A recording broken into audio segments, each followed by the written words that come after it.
Today, I'm going to show you how to tie your espadrilles using the traditional method. It's really simple, elegant, and will have you stepping out in style. So let's get started. First things first, we need to divide the ribbon into equal parts. This is going to ensure a balanced and neat look when we start tying. Now, cross the ribbon in front of your ankle, then bring it back around and cross it again. This creates a beautiful crisscross pattern that is both secure and stylish. Here's where you can really personalize your look. You can lace it up and show the bow in front for a bold and fashionable statement if you would like.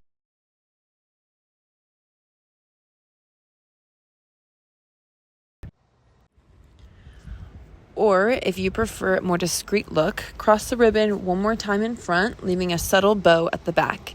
This gives a sleek and elegant finish. And there you have it. If you try this styling method, make sure to share your photos on social media and tag us. We'd love to see your stylish espadrilles. Thanks for watching, and until next time, stay fabulous.